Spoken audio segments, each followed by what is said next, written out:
अगर तुम्हारे ससुराल में किसी ने तुम्हारे सामने आंख उठाई तो मैं उसकी आंखें निकाल लूँगा।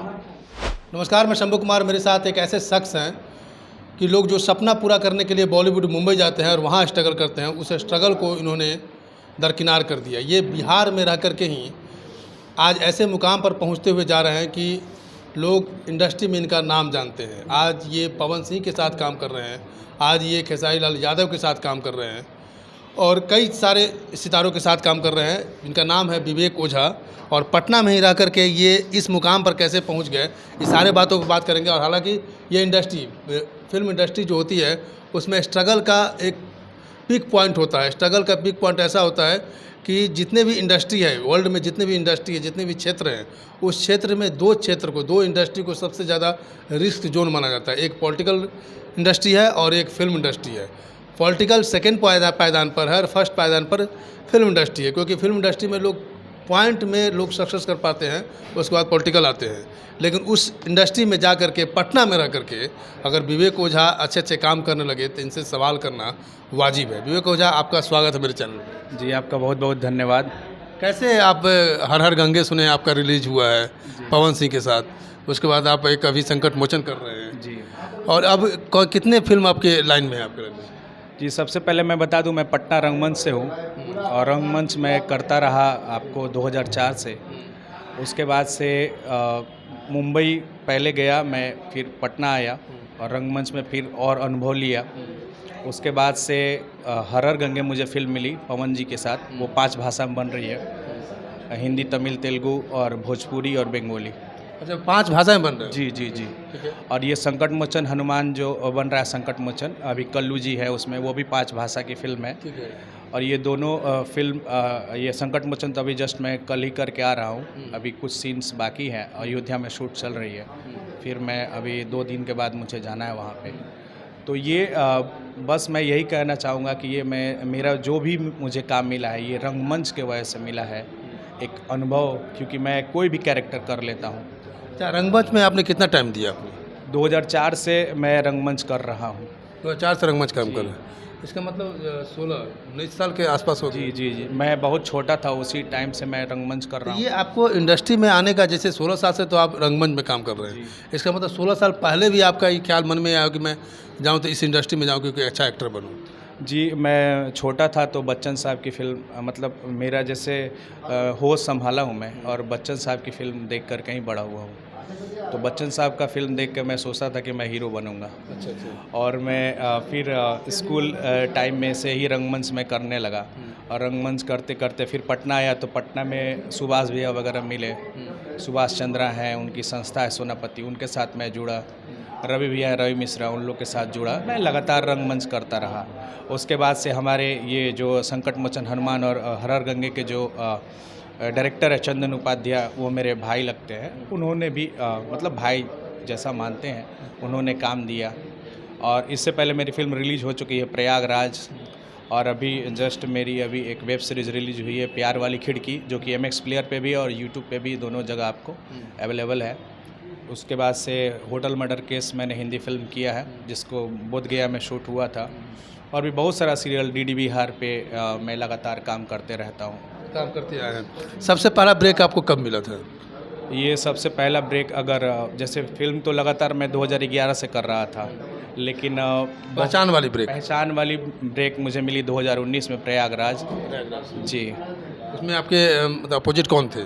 कल्लू जी थे, अवधेश मिश्रा भैया थे, वो भोजपुरी फिल्म थी। अच्छा, चलिए, आप इस बीच में लंबा टाइम आपका रहा, तो आपका इस इंडस्ट्री के साथ साथ, अभी तो इसको बॉलीवुड इंडस्ट्री मान के चले, तो आपका नेक्स्ट स्टेप क्या है कि आगे क्या करें, आगे किस इंडस्ट्री में जाएं? अभी तो मैं लगातार हिंदी की तरफ रुख कर रहा हूँ। रुक कर रहे हैं जी। तो आप जैसे कि पटना में रह कर के, अगर आप इस पायदान पे हैं, पटना में आप रह कर के आप इतना अच्छा काम कर रहे हैं, तो शायद मेरे हिसाब से अगर आप बॉम्बे चले जाएंगे तो हो सकता है और अच्छा काम मिलेगा आपको। जी, शुरुआती मैं बताऊं 2013 से लेकर के 2016 तक मैं मुंबई में ही था।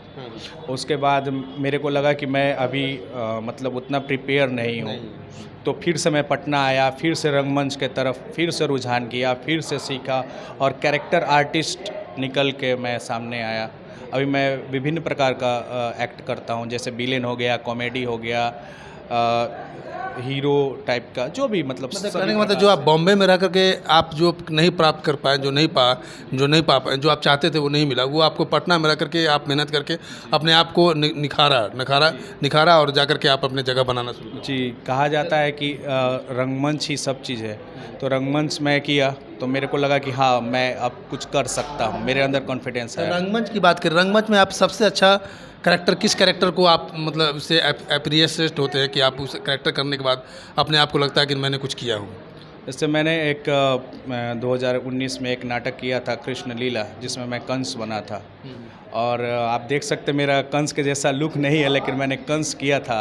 उसके पहले रावण भी किया हूँ, क्योंकि आपका लुक तो कृष्ण जैसा होना चाहिए, जी, कृष्ण कैरेक्टर होना चाहिए। कृष्ण भी किया हूँ मैं, और इंद्र भी किया हूँ, कर्ण भी किया हूँ, तो दुर्योधन आप भी किसी किया भी रंगमंच का जो आपका सबसे फेमस डायलॉग है, उस डायलॉग को आप बजाते कैरेक्टर करके बता सकते हैं? जी, बिल्कुल कर सकता हूँ।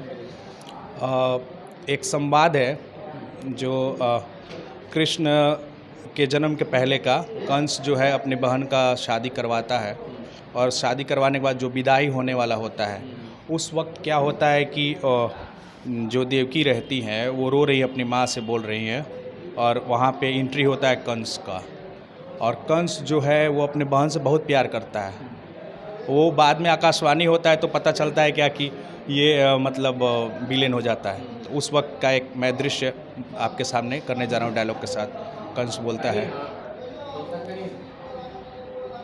अगर तुम्हारे ससुराल में किसी ने तुम्हारे सामने आंख उठाई तो मैं उसकी आंखें निकाल लूँगा।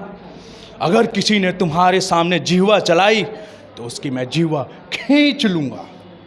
एक बात तुम हमेशा याद रखना कि तू कंस की बहन है, कंस की। ऐसे मतलब बहुत लाउड हंसी है, उतना मैं नहीं कर रहा हूँ। ये कंस का कैरेक्टर था, और अब ये इस प्रकार से बहुत सारा कैरेक्टर मैं कर सकता हूँ। और फिल्मों में है, जहाँ तक संकट मोचन हनुमान है, उसमें भी अच्छा कैरेक्टर है, उसमें भी अच्छा डायलॉग्स है, और हरणगंगे में भी आपको मिलेगा। बच्चन साहब जो हैं, बच्चन साहब को फिल्म को देख करके आपने इस इंडस्ट्री में आया, लेकिन आज की डेट में आप क्या सोचते हैं कि किस स्टार को हम ओवरटेक करें? जी, मैं अभी तो नवाजुद्दीन साहब को देखता हूँ। नवाजुद्दीन साहब को देखते जी, और वो उनका मुझे एक्टिंग बहुत पसंद है, और वो भी जीरो से उठे हैं, रंगमंच से ही। मैं भी जीरो से ही उठ रहा हूँ। तो जिस हिसाब से मैं अभी कैरेक्टर रोल कर रहा हूँ, हो सकता है कुछ नया इंडस्ट्री को देखने को ज़रूर मिलेगा। संकट मोचन हनुमान और आपको हररगंगे मेरी रिलीज़ के बाद। अच्छा, अब इतने दिनों में आपको ऐसा लगा कि जैसे लोगों को इस इंडस्ट्री में स्ट्रगल का एक पीक पॉइंट होता है, आपको ऐसा लगा कि आपके जीवन में बहुत सारा स्ट्रगलिंग लाइफ रहा हो? बहुत स्ट्रगल का लाइफ रहा, रंगमंच करता रहा, साथ में एक एक पैसे का मोहताज भी रहा, चूँकि रंगमंच से बहुत सारी चीज़ें, पैसे की अर्निंग नहीं होती थी, बाद में होने भी लगी थोड़ा मोड़ा, लेकिन उससे घर नहीं चलता, इसके लिए साइड बिजनेस भी किया मैं, और उसके बाद मैं अभी थोड़ा स्टेबल हूँ। थोड़ा स्टेबल है, मतलब कि आप इस पेशे से ही स्टेबल हैं? जी, इस पैसे से भी स्टेबल हूँ, क्योंकि मुझे मैं कहीं भी जाता हूँ तो अच्छे पैसे भी मिलते हैं पर डे के हिसाब से, या फिर एक पैकेज मिल जाता है, वो अच्छा रहना, खाना, आना जाना सारा पैसा मिलता है। आपकी आने वाली पिक्चर कौन सी होगी? अभी तो संकट मोचन हनुमान और हररगंगे लगातार अभी रिलीज़ पे। जी, ये अभी 2 महीने के अंदर रिलीज़ हो जाएगी। 2 महीने के अंदर? जी।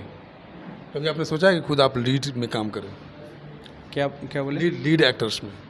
लीड तो पहले सोचा था, लेकिन अभी के समय में जो कैरेक्टर आर्टिस्ट ही हैं वो लीड को पीछे कर देते हैं। और कहा जाता है कि रंगमंच में अगर आपको कोई अगर हीरो बोलता है तो समझ जाइए आपको एक्टिंग नहीं आती है। तो मैं कैरेक्टर रोल करता हूँ, और क्या पता होने के लिए कुछ भी हो सकता है। कहाँ के रहने वाले हैं आप? जी, मैं बेसिकली तो मेरा गांव हुआ छपरा एकमा साइड में, देवढ़िया है, वहाँ गांव है, लेकिन मेरी जन्म पटना में हुई है, और पटना में ही रहता हूँ। पटना में रहते हैं। जी। आपका सपना क्या है? सपना ये है कि बॉलीवुड में एक मुकाम हासिल करूं, एज ए कैरेक्टर आर्टिस्ट हो, या फिर मतलब एक सशक्त अभिनय मैं दूं, लोग देखें, जाने कि हाँ, पटना से भी मैं ऑनलाइन ऑडिशंस देता हूं, यश राज की हो या फिर किसी की भी, मैं ऑनलाइन ऑडिशंस यहाँ से भेजता हूं। कुछ वैसा भी होता है तो बहुत सारी 1-2 फिल्में तो थी जो इसमें मैंने किया भी था, नाम नहीं लेना चाहूँगा क्योंकि उसका क्लिप कट गया तो मैं क्या बताऊँ। लेकिन हाँ, लगातार हम लोग काम कर रहे हैं और कुछ अलग देखने को ज़रूर मिलेगा हम लोग। परिवार का सपोर्ट है आपके पास? हाँ, परिवार का शुरू से ही, पहले कुछ दिन नहीं रहा, लेकिन जैसे-जैसे मेरा फ़िल्म आते गया, मैं पैसा अर्निंग करने लगा, तो अभी फुल सपोर्ट है, कोई दिक्कत नहीं है। तो जी आने वाले स्टार को, जो स्टार अभी प्रिपेयरिंग कर रहे हैं या इस इंडस्ट्री में आना चाहते हैं, तो उनको आप क्या संदेश देंगे? मैं बस उनको यही कहना चाहूँगा कि आप रंगमंच करें, पहले एक्टिंग सीखें। एक्टर सबको ही है, एक रिक्शा वाला हो, चाय वाला हो, सभी आर्टिस्ट है, क्योंकि उन्हीं को देख कर के हम एक्टिंग करते हैं। लेकिन पहले आपको उसको निखारना होगा, सीखना होगा। सीखिए, उसके बाद काम आपको आएगा तो काम ज़रूर मिलेगा। ठीक है। तो ये थे विवेक ओझा। कई सारी फिल्में इनकी रिलीज हो चुकी है और कई सारी फिल्में रिलीज होने वाली हैं। इनके सपना है कि बॉलीवुड में एक कैरेक्टर आर्टिस्ट के रूप में अच्छे से एस्टेब्लिश्ड हूँ और ये ओवरटेक करना चाहते हैं नवाजुद्दीन की। हमारे चैनल की तरफ से, हमारे टीम की तरफ से इनको बहुत बहुत मुबारक हो कि बिहार के साथ साथ पूरा देश का नाम as a character, as a artist ये नाम रोशन करे। मैं शंभू कुमार, कैमरा जर्नलिस्ट पवन पासवान के साथ, पटना।